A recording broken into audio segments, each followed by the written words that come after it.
Pohon kuno Bodhisattva, ucap kelompok Shoyen. Sun Er dan yang lainnya menemukan pohon kuno di kejauhan, sementara Shoyen merasa tercengang. Banyak seruan keluar dari mulut mereka karena terkejut. Benda ini yang hanya ada dalam legenda adalah sesuatu yang bahkan mereka dari klan kuno hanya dapat melihat di beberapa buku kuno. Betapa besarnya pohon itu, gumam dokter peri kecil. Meskipun mereka sangat jauh dari pohon kuno Bodhisattva, mereka masih bisa merasakan betapa besarnya pohon itu.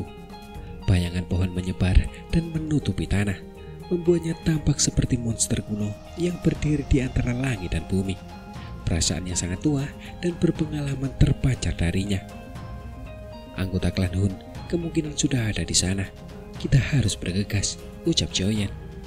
Shoyen menahan nafas yang membara di dalam hatinya. Ia melambaikan tangan dan memimpin untuk bergegas menuju pohon kuno di kejauhan.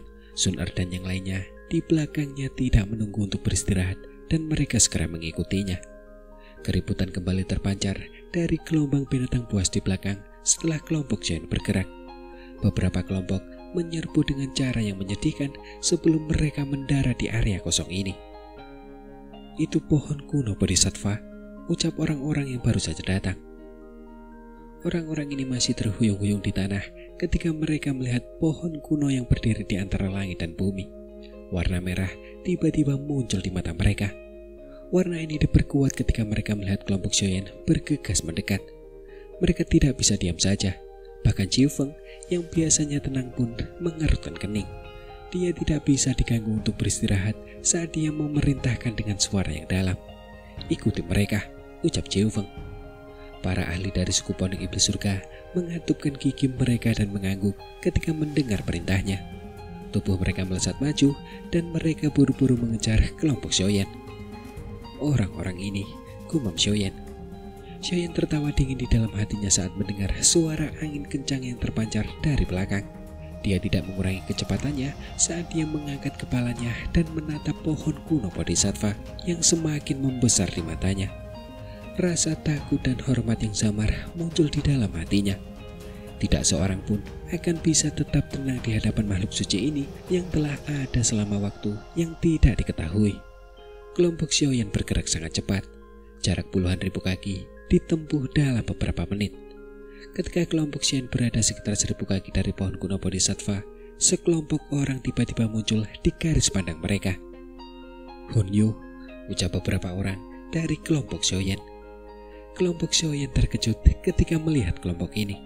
Mungkinkah orang-orang ini tetap di sini dan menunggu yang lain? Hati-hati, ucap Shoyen. Shoyen memperingatkan dengan lembut. Kecepatannya perlahan melambat. Setelah itu, dia perlahan mendarat agak jauh di belakang Hunyu. Matanya menyapu kelompok itu. Kemudian, dia mengangkat matanya dan menatap pohon kuno Bodhisattva yang agak jauh. Berada sedekat ini dengan pohon kuno Bodhisattva tentu saja mengejutkan. Pohon itu tampak seperti pilar menjulang tinggi yang menopang langit. Batangnya memancarkan aura kuno. Cabang-cabang pohon kuno Bodhisattva sangat besar dan dapat menutupi setengah kota. Gelombang demi gelombang udara segar yang kaya menyebar dari pohon kuno itu. Hal ini menyebabkan langit terkadang membentuk banyak fenomena misterius. Sinar matahari saat ini berhamburan turun dari langit. Sinar itu mendarat di pohon kuno dan membuatnya tampak agak jernih. Kekuatan hidup yang kuat yang mengejutkan menyebar ke seluruh kelompok Shoyen.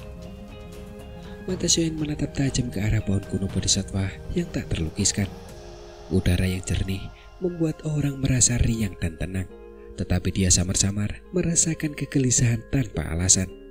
Kegelisahan ini berasal dari jiwa Shoyen yang kuat. Dia tidak dapat mendeteksi bahaya langsung karena kegelisahan yang dirasakannya sangat samar. Seseorang tidak akan merasakannya jika tidak merasakannya dengan seksama. Harta karun alam seperti pohon kuno Bodhisattva dapat menduduki peringkat 3 teratas di seluruh benua Doki. Mustahil jika tidak memancarkan bahaya apapun. Selain itu, jika pohon kuno ini benar-benar bertahan selama bertahun-tahun yang tak terhitung jumlahnya, ia seharusnya sudah membentuk kesadarannya sendiri.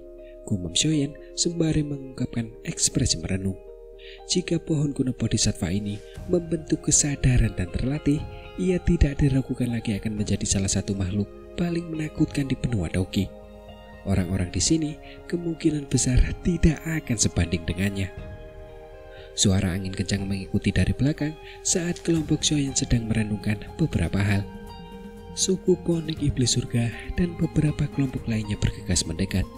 Akhirnya mereka melihat kelompok Shoyan dan Hunyu sebelum perlahan mendarat. Sangat sulit untuk datang ke sini. Mengapa semua orang berhenti? Ucap Jiufeng perlahan melangkah maju dan tertawa samar. Shoyan melirik Jiufeng tetapi tidak berbicara. Di sisi lain, Hunyu yang berada di depan mereka berbalik. Kerutan di dahinya yang semula mengendur saat dia tertawa. Semuanya akhirnya ada di sini. Karena tujuan semua orang adalah pohon kuno Bodhisattva, tentu saja aku akan menunggu semuanya, ucap Hunyu. Semua orang yang hadir tersenyum saat mendengar kata-katanya. Mereka yang berhasil datang adalah orang-orang yang luar biasa. Mereka telah melihat ke dalam diri Hunyu. Orang ini mungkin tampak ramah di permukaan, tetapi tulang-tulangnya dipenuhi dengan kekejaman. Mereka yang mempercayai kata-katanya tetap berada dalam gelombang binatang buas.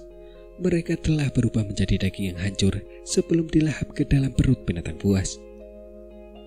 Hunyu tampak acuh tak acuh saat melihat senyum tipis semua orang. Senyum masih muncul di wajahnya. Dia menunjuk ke pohon kuno Bodhisattva di belakangnya dan kemudian berkata, "Ini adalah tujuan kita. Meskipun kita telah menembus gelombang binatang buas, hal yang paling sulit untuk dihadapi adalah pohon kuno Bodhisattva," ucap Hunyu. Hati semua orang bergetar saat mendengar kata-katanya. Pandangan mereka tertuju pada wajah Hunyu. Ada catatan pada gulungan di dalam klan Hun kita bahwa seorang leluhur pernah datang ke pohon kuno Bodhisattva. Namun, kontak dengannya akhirnya terputus. Pada saat para ahli dari klanku menerima berita, dia dan pohon kuno Bodhisattva telah benar-benar menghilang, ucap Hunyu tertawa dan melanjutkan. Meskipun aku tidak tahu apa yang terjadi pada leluhur itu, kemungkinan besar dia meninggal. Kemungkinan besar dia jatuh ke tangan pohon kuno Bodhisattva. Selain itu, kekuatan leluhur ini adalah Banseng, ucap Hunyu. Ekspresi kelompok Shoyan berubah. Bahkan seorang ahli Banseng telah hilang karena pohon kuno Bodhisattva ini. Karena itu, jangan pernah meremehkan pohon kuno Bodhisattva ini. Hal yang paling berbahaya selama perjalanan ini adalah itu, ucap Hunyu menjelaskan perlahan. Alasan kau menunggu di sini adalah karena kau tidak ingin pergi ke sana sendirian, bukan? Ucap Qingyang melirik Hunyu dan berkomentar. Hunyu tersenyum tetapi tidak menyangkal kata-kata Qingyang. Dia memutar tubuhnya dan perlahan berjalan menuju pohon kuno Bodhisattva yang sangat besar. Karena semua orang telah tiba, mereka semua akan dapat melihat misteri pohon kuno Bodhisattva ini. Hunyu tidak takut bahwa yang lain tidak akan mengikuti karena dia memahami daya tarik pohon kuno Bodhisattva.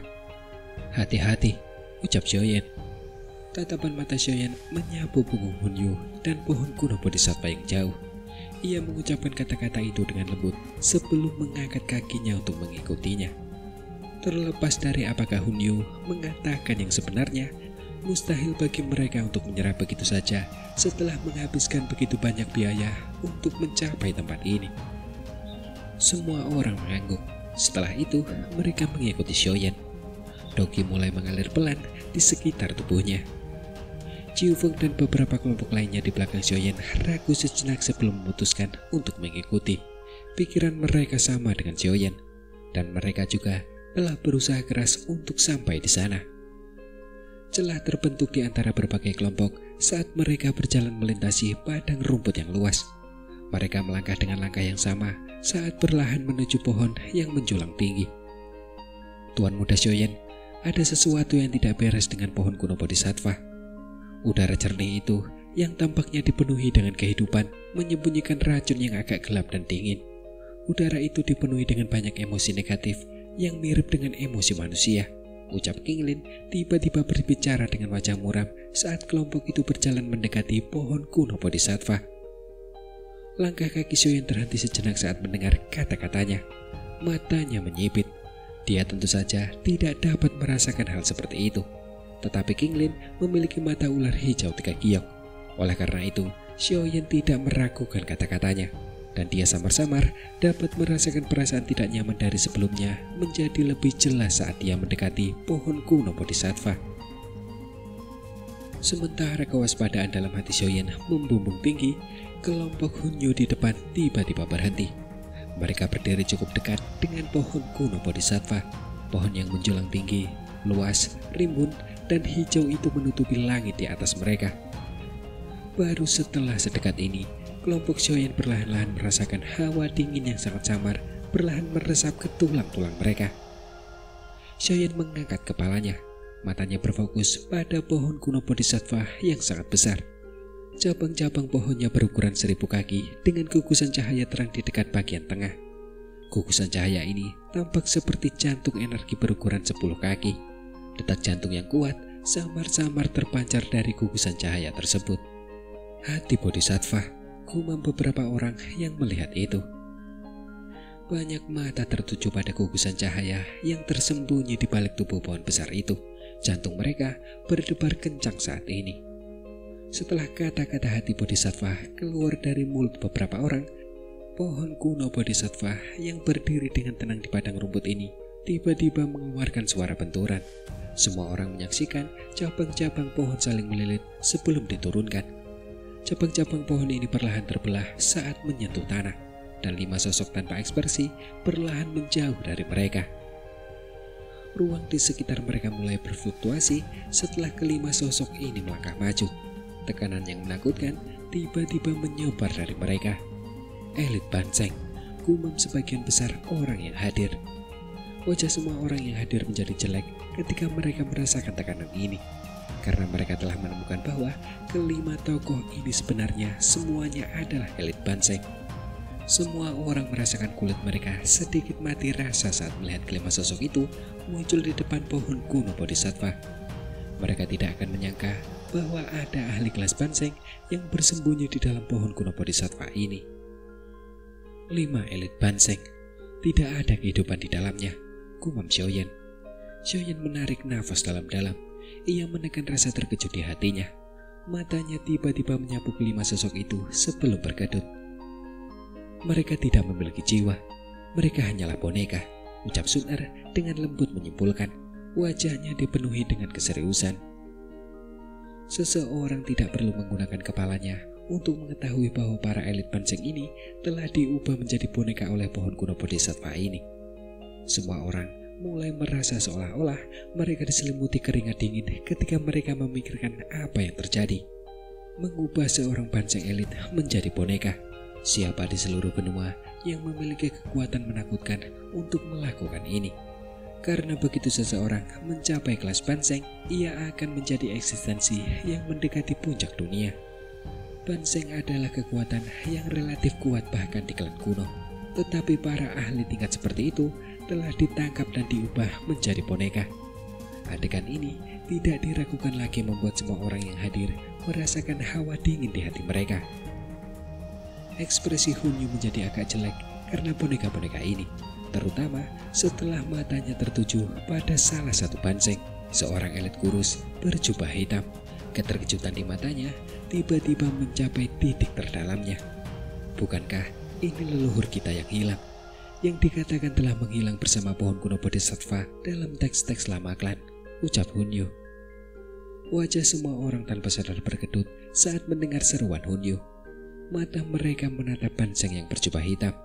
Saat ini wajahnya cekung dan matanya tidak menunjukkan riak sedikit pun. Kulit figur itu samar-samar menunjukkan tanda-tanda retak karena terlalu kering.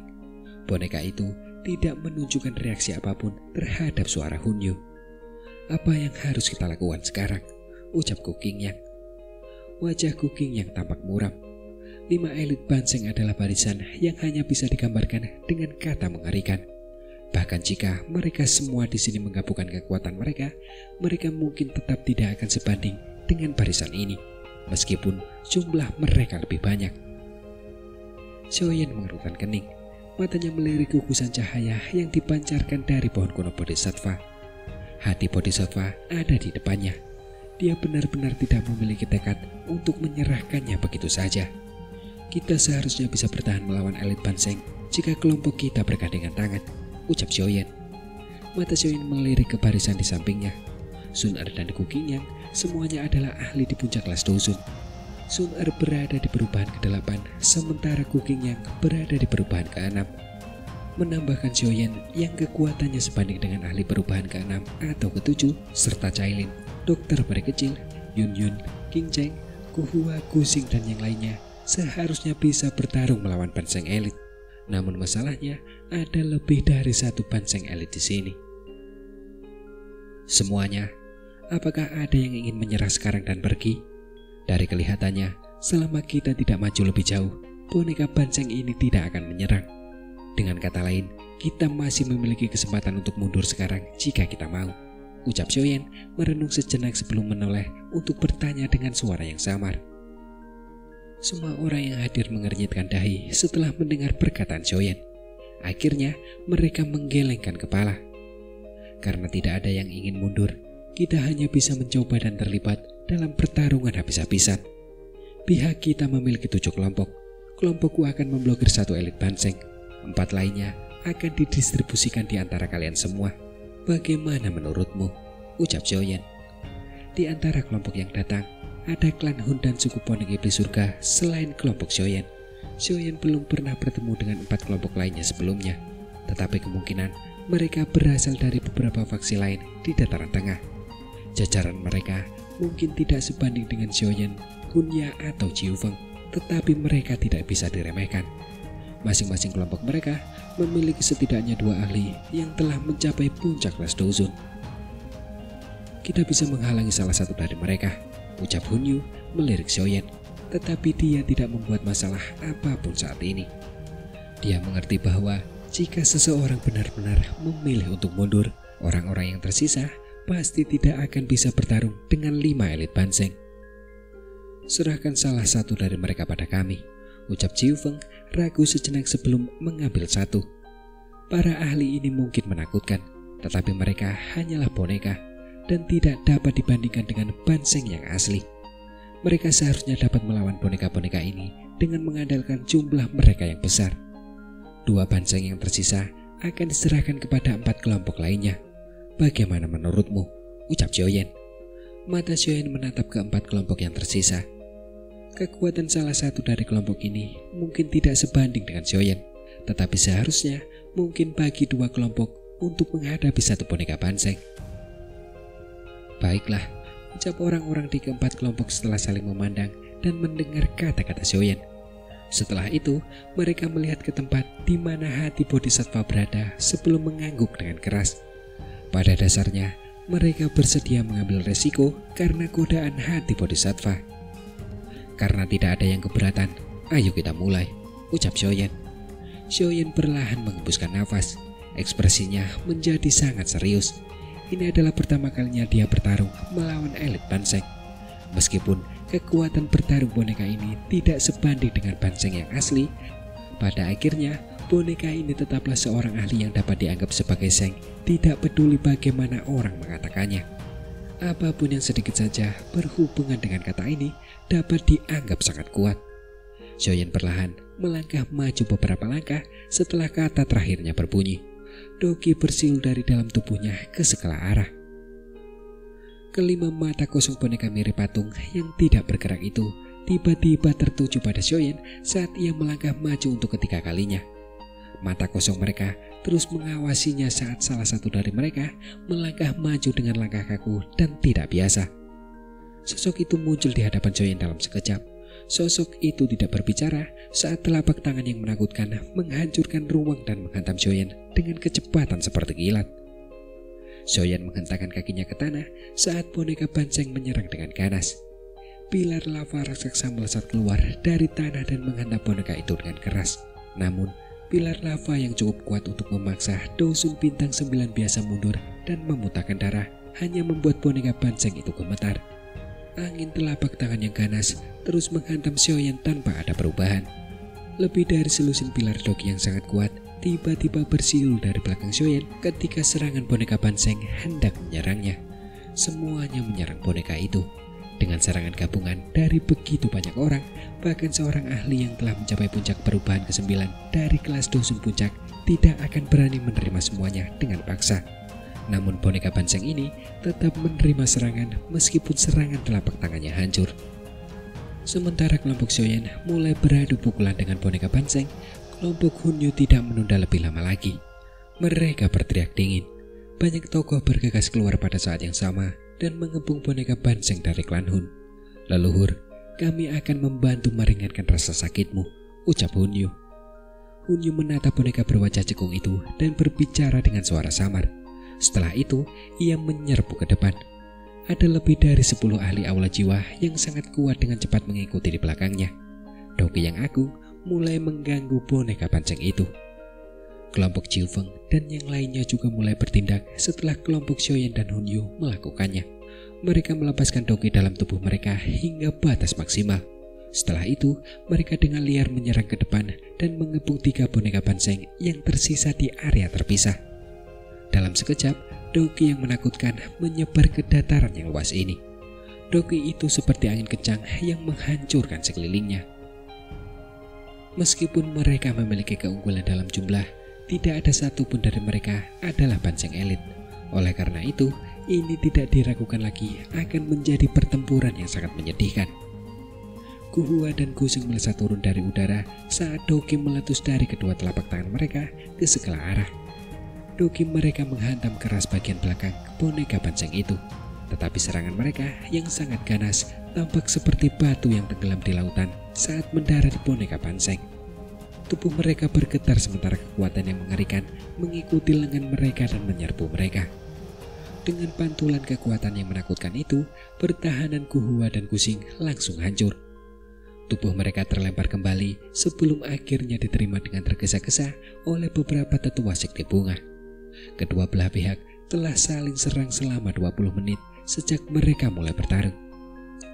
Di pihak Xiaoyan, tetua sekte bunga akan kehilangan kekuatan bertarung mereka untuk sementara waktu jika mereka bersentuhan dengan sebagian angin kencang dari boneka itu. Untungnya, Xiaoyan, Gu Qingyang dan Sun Er dan pilar kekuatan utama lainnya sangat kuat. Oleh karena itu, mereka mampu menahan boneka Banseng ini dengan kuat. "Serang kepalanya," ucap Xiaoyan. Xiaoyan berteriak keras. Boneka itu tidak bernyawa. Selain kepalanya yang pecah, pada dasarnya mustahil untuk menghentikan boneka itu. "Tubuh kaca kingkong, ledakan oktan," ucap Xiaoyan. Cahaya keemasan tiba-tiba muncul dari tubuh Xiaoyan saat teriakannya terdengar. Tubuhnya tiba-tiba membengkak saat ini. Tinjunya yang tampaknya terbuat dari logam memanfaatkan saat perhatian boneka Banseng tertarik oleh Gu Qingyang. Dia mengayunkan tinjunya ke kepala boneka itu dengan kecepatan seperti kilat. Tinju Xiaoyan yang mengandung kekuatan mengerikan menghantam kepala boneka itu dengan kejam. Kekuatan dahsyat mengguncang kepala boneka Banseng hingga beberapa retakan terbentuk. Tetapi tidak ada darah segar yang mengalir dari retakan itu. Jelas bahwa tubuh boneka-boneka ini telah mengering setelah bertahun-tahun mengalami pelapukan. Boneka Banseng tiba-tiba berbalik saat pukulan itu mengenai kepalanya. Lengannya yang kaku menghantam bahu Xiaoyan seperti sambaran petir. Tubuh Xiaoyan terhuyung mundur lebih dari selusin langkah setelah dipukul oleh boneka Banseng. Sebagian bahunya bahkan penyok. Namun untungnya tubuhnya menjadi sangat keras setelah mengaktifkan tubuh kaca kingkong. Ada juga keberadaan kain kaisar serangga dan baju sirah kuno Nagaponik yang melindunginya. Faktor-faktor ini membuatnya untuk tidak mengeluarkan darah dan terbang mundur. "Terus serang kepalanya, hancurkan dia," ucap Sun Er. "Jari agung penghancur senyap," teriak Gu Qingyang. Sun Er dan Gu Qingyang menyerang pada saat yang sama. Wajah Gu Qingyang tampak serius saat segel tangannya berubah dengan cepat. Dua jari energi besar yang membawa aura pemusnahan tiba-tiba menerobos langit dan dengan marah menekan kepala boneka Banseng dengan kecepatan seperti kilat. "Jari agung penghancur senyap," teriak Gu Hua dan Gu Xing. Di belakang Sun Er dan Gu Qingyang, Gu Hua dan Gu Xing juga melepaskan teknik Douglas Tian yang sangat kuat ini dengan wajah pucat. Dua jari energi yang agak redup dengan cepat muncul. Petir berwarna-warni tampak berkumpul di langit saat ini sebelum menghantam boneka Banseng. Serangan petir itu berasal dari Cailin. Semua orang tampaknya menyerang pada saat yang sama, seolah-olah mereka telah membuat perjanjian diam-diam. Banyak serangan menakutkan secara bersamaan mendekat di kepala boneka Banseng. tubuh boneka Banseng itu tiba-tiba bergetar karena begitu banyak serangan menakutkan yang terkumpul. Kepala boneka di mana banyak garis retakan muncul karena serangan Xiaoyan sebelumnya mengeluarkan suara ledakan dan tiba-tiba menghilang. Setelah diserang begitu banyak serangan yang menakutkan dan ganas, kepala boneka Banseng dengan banyak retakannya langsung pecah. Daging dan tulang pucat keluar darinya. Setelah kepalanya meledak, boneka Banseng perlahan menekan dengan tangannya di udara sebelum riak aneh menyebar dari lehernya yang patah. Riak aneh itu kemudian dengan cepat menghilang. Dengan hilangnya energi ini, tubuh boneka Banseng tiba-tiba menjadi tua dengan kecepatan yang terlihat oleh mata telanjang. Akhirnya, ia berubah menjadi debu yang berhamburan. Cahaya keemasan melonjak saat tubuh Xiaoyan dengan cepat menyusut. Dia kembali ke ukuran aslinya dalam sekejap mata. Dia menyeka keringat dingin di dahinya dan melirik situasi di sampingnya. Kecuali Xiaoyan dan Sun Er, semua orang mengalami beberapa luka. Bahkan seseorang sekuat Kukingnya telah terluka oleh serangan telapak tangan saat dia bertukar pukulan dengan boneka Banseng. Beruntung doginya kuat, jika tidak dia akan mengalami cedera serius. Hal ini terlalu sulit untuk diatasi, ucap Xiaoyan. Xiaoyan menjentikan jarinya. Sejumlah pil obat keluar dari cincin penyimpanannya. Pil-pil itu berhenti di depan semua orang sebelum masuk ke mulut mereka. Semuanya, kalian harus beristirahat sebentar. Aku akan berjaga, ucap Xiaoyan berbicara dengan suara yang berat. Tidak ada yang keberatan dengan kata-kata Xiaoyan. Mereka semua menelan pil obat dan kemudian segera duduk. Mereka memanfaatkan waktu ini sepenuhnya untuk segera memasuki kondisi latihan mereka. Mereka perlu memastikan bahwa dogi mereka dipertahankan pada kondisi puncak di tempat yang penuh dengan bahaya ini. Hanya dengan begitu, mereka dapat mempertahankan kehidupan kecil mereka. Kakak Xiaoyan, apakah kita perlu campur tangan? Ucap Sun Er sembari berjalan ke sisi Xiaoyan. Matanya yang cantik menatap medan perang lainnya saat dia bertanya dengan lembut. Medan perang lainnya tidak berjalan mulus. Bahkan ahli aula jiwa dari kelompok Kunyu nampak buruk karena boneka Banseng. Sekalipun seperti itu, kekuatan kelompok itu masih cukup tinggi. Dengan demikian, mereka mampu menekan boneka Banseng dengan kuat. Dan boneka Banseng akhirnya mati. Dari kelihatannya, kemenangan hanya masalah waktu. Kelompok dari suku Pondok Iblis Surga juga mengalami beberapa luka dan kematian, tetapi tidak serius dan masih dalam batas yang dapat diterima. Selain itu, mereka juga berhasil memperlambat boneka Banseng itu. Dibandingkan dengan mereka, dua pertempuran terakhir tampak sedikit menyedihkan dan juga intens. Keempat kelompok telah mulai berjuang habis-habisan dalam menghadapi kematian. Meskipun kekuatan mereka cukup mengesankan, namun tidak ada kerjasama di antara mereka. Oleh karena itu, beberapa ahli Dosun telah tewas di tangan boneka Banseng. Keempat kelompok itu telah menderita korban paling serius. Tidak perlu. Yang perlu kita lakukan adalah menjaga diri kita sendiri, ucap Xiaoyan. Mata Xiaoyan berkedip saat dia menggelengkan kepalanya. Ini bukan saatnya untuk menunjukkan kebaikan. Semua orang di sini adalah pesaing. Setelah mereka menghabisi boneka Banseng ini, orang-orang ini mungkin diam-diam menyerang orang-orang yang sebelumnya menjadi sekutu mereka. Oleh karena itu, yang terbaik adalah tidak ikut campur. Jika terjadi kecelakaan dan boneka Banseng lepas kendali, akan terlalu merepotkan untuk mengatasi akibatnya. Xiaoyan telah memperoleh pemahaman tentang apa yang disebut boneka Banseng ini. Meskipun boneka ini disebut Banseng, kekuatan bertarung mereka yang sebenarnya jauh lebih rendah daripada Banseng asli. Kalau tidak, mustahil bagi kelompok Xiaoyan untuk membunuhnya tanpa menderita korban. Sun Er mengangguk. Dia juga mengerti logikanya. Jika mereka turun tangan dan membantu sekarang, orang-orang ini mungkin akan melancarkan serangan diam-diam nanti. Ini bukan saatnya untuk berbelas kasih. Apakah itu hati bodhisattva yang legendaris? Ucap Xiaoyan sembari sekali lagi melirik medan perang di sekitarnya. Setelah itu, matanya beralih ke pohon kuno bodhisattva. Sinar cahaya melingkar menyebar di tubuh pohon 1000 kaki dari tanah. Cahaya itu dipenuhi dengan kekuatan hidup yang sangat mengejutkan. Pohon kuno bodhisattva ini bahkan lebih aneh dari yang kuduga. Boneka-boneka Banseng ini jelas merupakan Banseng asli saat mereka masih hidup. Tetapi mereka pun akhirnya menjadi boneka. Bahkan mereka tidak mampu menghadapi pohon kuno bodhisattva ini, gumam Xiaoyan. Mata Xiaoyan menatap cahaya saat pikiran-pikiran ini melintas di hatinya. Boneka-boneka Banseng ini bukanlah hal-hal yang akan membuat orang sakit kepala. Sebaliknya, hal yang paling merepotkan adalah pohon kuno bodhisattva itu sendiri, karena tidak ada yang tahu trik aneh apa yang disembunyikannya. Sepertinya kita harus lebih berhati-hati kali ini. Kalau tidak, kita tidak akan mendapatkan harta karun itu dan kita mungkin akan kehilangan nyawa kita, ucap Xiaoyan. Suara yang dalam dan teredam tiba-tiba terdengar dari kejauhan, sementara pikiran-pikiran berkecamuk dalam hati Xiaoyan. Ketika dia berbalik, dia secara tidak sengaja melihat Hunyu yang tanpa ekspresi menghancurkan kepala leluhurnya dengan sebuah pukulan. Hunyu menghela nafas dalam-dalam saat pukulannya menghancurkan kepala boneka Banseng. Setelah itu, dia mengangkat kepalanya. Matanya menatap Xiaoyan saat senyum hangat dan ramah segera muncul di wajahnya yang awalnya tanpa ekspresi, menyebabkan Xiaoyan tersenyum dingin. Setelah kelompok Hunyu menghabisi boneka itu, ia segera menyuruh kelompoknya duduk dan memulihkan dogi mereka. Jelas, mereka juga kelelahan karena pertempuran besar sebelumnya.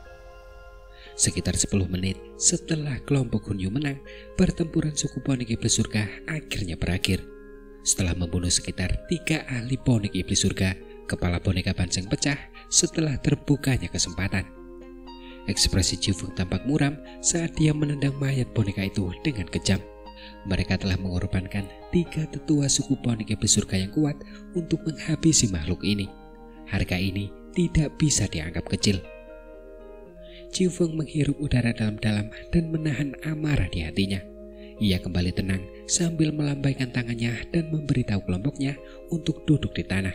Ia menelan pil obat dan segera mulai memulihkan doginya. Ketika kelompok itu telah menghabisi boneka Banseng mereka sebelum yang lain, tetapi tidak ada satupun dari mereka yang membantu 2 pertempuran yang tersisa. Sebaliknya, mereka memilih untuk hanya mengamati dengan mata dingin di samping. Jelas bahwa tidak ada satupun dari mereka yang memperlakukan yang lain sebagai sekutu sejati. Seorang dusun elit terbelah 2 dengan paksa sementara semua orang menyaksikan dengan dingin dari samping. Darah berceceran dan membasahi boneka Banseng. Pada saat yang sama, 15 ahli yang matanya sedikit memerah melepaskan angin kencang pada waktu yang hampir bersamaan, dan angin itu menghantam kepala boneka Banseng dengan kejam. Menghadapi sejumlah serangan seperti itu, tubuh boneka Banseng bergetar saat kepalanya pecah. Riak ledakan menghantam selusin lebih ahli di dekatnya dan menyebabkan darah bergolak di dalam tubuh mereka. Seteguk darah segar tanpa sadar dimuntahkan. Mereka benar-benar menderita kerugian berdarah untuk membunuh boneka Banseng ini. Setelah pertempuran ini berakhir, pertempuran terakhir berlanjut selama beberapa menit sebelum boneka Banseng terakhir akhirnya terbunuh. Orang-orang yang melawan boneka terakhir menggunakan metode mempertaruhkan nyawa mereka untuk melakukan serangan, mengorbankan 5 orang dalam prosesnya. Kelompok terakhir tergeletak lemah di tanah setelah kepala boneka Banseng hancur berkeping-keping. Mereka bahkan seolah tidak bisa menggerakkan 1 jari pun. Begitu boneka Banseng terakhir berubah menjadi debu, kelompok Xiaoyan yang telah beristirahat selama beberapa waktu perlahan membuka mata mereka. Aura mereka hampir pulih sepenuhnya dengan bantuan pil obat. Mata Xiaoyan beralih ke pohon kuno bodhisattva setelah melihat bahwa semua orang dalam kelompoknya telah selesai memulihkan diri. Sesaat kemudian, dia berkata, "Situasinya selanjutnya pasti akan jauh lebih berbahaya. Oleh karena itu, aku sarankan mereka yang kekuatannya belum mencapai bintang ke-6 kelas dusun tetap di sini dan berhenti maju lebih jauh," ucap Xiaoyan. Semua orang ragu-ragu setelah mendengar saran Xiaoyan. Mereka segera mengangguk, karena sebelumnya boneka Banseng telah muncul. Tidak seorang pun dapat mengetahui apakah ada ujian lain yang lebih berbahaya di depan. Jika kekuatan seseorang tidak mencapai batas, maka ia akan mencari kematian dengan terjun ke dalamnya. Ketua Sekte, kalau begitu kami akan menemani Yanran dan tetap di sini. Kau harus menemani Ketua Pavilion Junior, ucap beberapa tetua sekte saling memandang dan berbicara. Meskipun mereka sadar bahwa mereka tidak cukup diberkati untuk menikmati manfaat pohon kuno ini, mereka tetap berharap agar sekte bunga memperoleh sesuatu. Saat ini, Yun Yun cukup kuat dan dia memiliki semacam hubungan dengan Xiaoyan. Jika dia menemukan kesempatan yang luar biasa, dia akan memperoleh manfaat yang tak terbatas. Kalau begitu, kau harus berhati-hati, ucap Yun Yun ragu sejenak sebelum mengangguk. Ia tidak punya harapan untuk merebut harta karun. Namun, ia akan merasa sedikit khawatir di dalam hatinya jika ia membiarkan kelompok Xiaoyan terus maju, meskipun ia tahu bahwa Xiaoyan lebih kuat darinya. Xiaoyan mengangguk. Setelah itu, tatapannya tertuju pada tubuh besar pohon kuno Bodhisattva. Hati Bodhisattva yang sebenarnya pasti tersembunyi di dalamnya. Ayo pergi, ucap Xiaoyan. Xiaoyan menghembuskan napas pelan. Pori-pori di tubuhnya menegang saat ini. Ia melambaikan tangannya dengan lembut dan memimpin untuk berdiri. Setelah itu, ia perlahan berjalan ke pohon kuno Bodhisattva. Di belakangnya, kelompok Sunar yang menunggu dalam diam mengikutinya dengan wajah serius dan waspada. Kita juga harus bergerak, ucap Hunyu. Kelompok Hunyu dan Jiu Feng tidak bisa tinggal diam setelah melihat kelompok Xiaoyan mulai mendekati pohon itu. Mereka tidak bisa beristirahat saat mereka melambaikan tangan dan memimpin orang-orang mereka ke pohon kuno Bodhisattva. Beberapa kelompok yang terpisah jauh di belakang juga menggertakkan gigi mereka saat melihat orang-orang mendekati pohon. Mereka dengan paksa memanjat dari tanah. Mereka telah membayar harga yang mahal untuk bisa sampai sejauh ini. Mereka tidak mau kembali begitu saja dengan tangan hampa. Banyak orang mempercepat langkah mereka karena godaan pohon kuno Bodhisattva. Saat mereka mendekati pohon kuno Bodhisattva, hati setiap orang sekali lagi menjadi cemas. Tidak seorang pun tahu trik apa yang terkandung dalam pohon kuno Bodhisattva. Ketidaktahuan inilah yang menyebabkan orang merasa takut. Suara lembut kaki yang perlahan menginjak tanah terdengar saat semua orang perlahan mencapai dasar pohon kuno Bodhisattva. Mereka berdiri di bawah sebelum mengangkat kepala. Baru saat itulah mereka menyadari betapa besarnya pohon kuno ini yang telah bertahan selama beberapa tahun yang tidak diketahui jumlahnya.